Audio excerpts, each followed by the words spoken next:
Well, folks, welcome back to Morgan Dollar Mondays with Massabesic Gold and Silver. This week I have an 1885 San Francisco and an 1886 San Francisco to show you, so I hope you stick around for that. I am Dean with Massabesic Gold and Silver. Thank you so much for stopping in and checking out my channel. Out of all the channels on YouTube, you decide to see what I have to offer, which makes me extremely happy, and I hope you put lots in the comments letting me know what you think of this video and other videos that I have produced. So yes, if you've been watching my channel for a while, you have already seen this 1885 Morgan silver dollar from San Francisco. This coin I really like. I think it's got great eye appeal. I will put in the description of this video the video I made about this coin. I was arguing that this is a semi-proof-like coin. I think the fields absolutely have that reflectivity to make it that semi-proof-like look to it. I compare it to a 1880 San Francisco Morgan that is a proof-like coin and also a gem. So check out that video if you haven't seen it already. But here is this beauty. Obviously, it's just a mint state 61, but I think the eye appeal here makes it worth it. Like, look at the frostiness here on Liberty's head here. The devices are just really nice here on the obverse. Also on the reverse, you get a little bit of frostiness here on the eagle's wings, a little bit on the eagle itself. But overall, the luster is super flashy. We got some dye polish here in the fields. Those are those hairlines. You can see them at different angles here as I turn it in the light. But truly, the luster on this coin, I think, is superior, which isn't really a surprise for the 1885 San Francisco. But this video today, I really wanted to compare both the 1885 San Francisco with the 1886 San Francisco, not just on how these look or what the grades are, but also the coins themselves, the mintages, what's left of these coins, what's out there, and also the prices on these coins depending on grade. Obviously, there are a lot of differences, but let's take a closer look here at this coin. I can see here this large mark from Liberty's eye down to Liberty's earlobe. I think that's what really knocked the grade down for this coin. But overall, you can see the reflectivity here in the fields. Just a really nice looking coin. Really nice strike, and if you remember from that other video or go back and watch, we talk a little bit about strike because Wayne Miller talks that most of these coins are struck really well for the 1885 San Francisco, but some of them have a softer strike on the reverse. But as I established in that other video, this is a really nice looking coin, and I really like these almost semi-proof like fields here. You can see a little reflectivity there, really nice. But let's talk about the 1886 San Francisco while we're looking at this coin here. Miller writes that like most uncirculated San Francisco mint dollars, the 1886 exhibits good luster. Fully struck specimens with minimal abrasions are available out there. Such specimens evidence a superb satin luster, especially on Liberty's cheek, and always command a premium. So yes, it is very common to find bag-marked 1886S mint coins, just like with this 85S here. Very, very common to find coins that have a lot of bag marks as well. But this is a nice looking mint state 61. We'll talk a little bit about that later, but let's take a closer look right now at this 1886 as we talk about it. So Miller also writes that gems are elusive, unlike the 1885S, where you can find some gems even though they are quite rare, just not as rare as the 1886S. The gems usually are fully struck, and they're obviously always commanding a premium. I'm just noticing here all of the scratches on this slab. It really annoys me how many scratches are on this slab, but that's another video, another time. We will talk about that. But try to look past those scratches on the plastic because those are not on the coin itself. You can see here on the obverse there is a little bit of dye polish, especially by the eagle's head. Really kind of nice, adds to the luster overall. Nice little toning here on this coin as well. I don't mind that. I know some people prefer their coins blast white, especially their Morgans, but I don't mind a little toning here. Bowers writes that the 1886S, much like the 1885S, nearly all coins have excellent eye appeal, but some searching is needed to find a sharp strike. And that is something that I was looking for. I think that this coin has a really nice strike. You can see here right above Liberty's ear, you can see all the hair strains. All those little lines are there.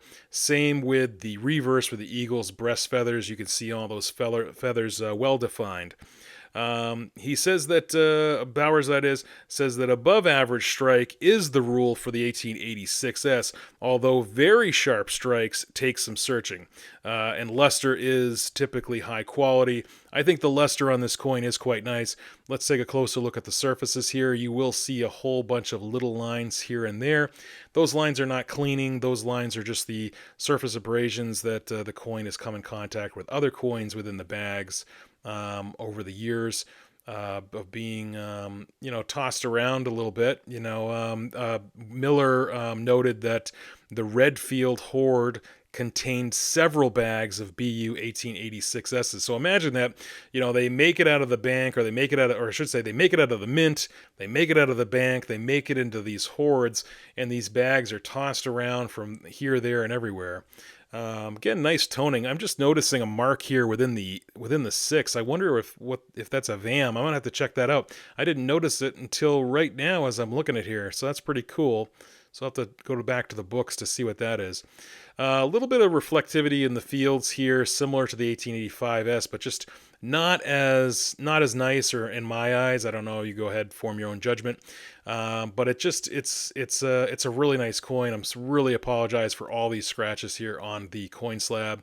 When this coin got delivered to me, I was really happy with the coin, just not really happy with the condition of the slab. So I'm going to have to probably do something about that, because you can see it's kind of hard to see Liberty here through all of those scratches. So that's kind of annoying me. Anyway, getting back to these coins, Bowers also writes that specifically with the 1886S, that this issue is reminiscent of certain San Francisco dollars earlier in the decade, when sharp strike and quality were the rule and not the exception. What does he mean by that? Well, folks, if you're new to collecting Morgan silver dollars, he's talking about the 1878S, 79S, 1880S, 1881, and 1882S's. All of those coins, particularly the 80, 81, and 82S's, have wonderful strike, wonderful luster. If you want to start collecting Morgan silver dollars, those are the 3 coins that I usually recommend. You can also start with the 78 and 79 as well. Both of them are beautiful. But the 80, 81, and 82S's in particular, you can find really beautiful looking coins with awesome eye appeal for not that much money. So just think about that. If you're just getting into Morgan dollar collecting, it's okay to go with a cheaper option. Obviously, the 85S and 86S, even in a lower mint state grade, still commands a little bit of a premium because they are a little bit more rare. Let's talk about that a little bit. Let's talk about first gems. So yes, as both Miller and Bowers note, that gem grades for the 85S and 86S, they are a little bit harder to come by, especially for the 86S. Gem grades can be very elusive. I think PCGS has only graded something like 400 and some. But let's check out what the grade is on this. This is a mint state 61. So it matches up with my 85S. I think it looks like a 61 overall. Some graders might have let this tip up to 62, but I think this is a solid grade for the coin. Even though I think my 85S is a little bit nicer, I think it really should be a 61 plus, maybe, if there's such a thing. Anyway, I think both are great coins. I wanted both of these in my collection, and I think I did a good job. But I do want to share with you prices. Okay, so an 85S in a 62, that is a mint state 62, is going to run you right around $350 to $400, while an 1886 San Francisco in the same grade of 62 is going to run you $400 to $450. In a nice choice grade, that's a nice mint state 63 for the 85S, anywhere between $500 and $550. And for an 86S, anywhere between $700 and $750 for that 63. Mint State 64 for the 85S, $600 to $700.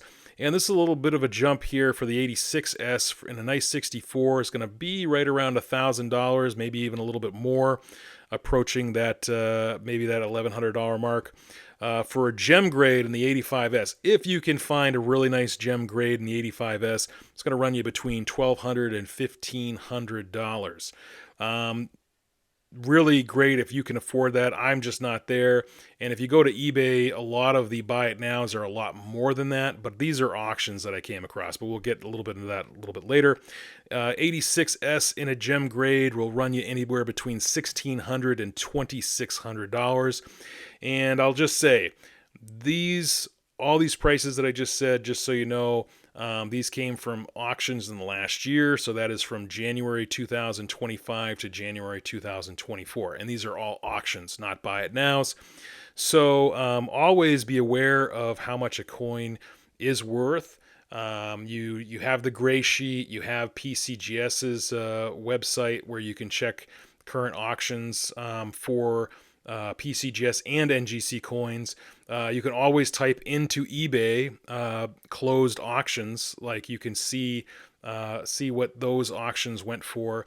eBay can be a little bit more dicey. I really trust more PCGS's website or auction sites like Heritage or Stax Bowers or Great Collections. You can get a sense, the overall sense of what these coins are. Obviously, both of these coins are Mint State 61. I think they're great. I hope you enjoyed looking at them with me. Great condition, or great additions to my collection, and maybe someday I'll upgrade them, trying to get them closer to that 65. But price-wise for me right now, the 61 was great. These were great. Both of these were great deals, especially the 85S, which I thought had just phenomenal eye appeal. So thanks for joining me today. I'm glad to be back with you all. I really miss doing some of these videos with you. So I hope that you enjoyed this video. And until we meet again, everybody, stay safe and continue to enjoy.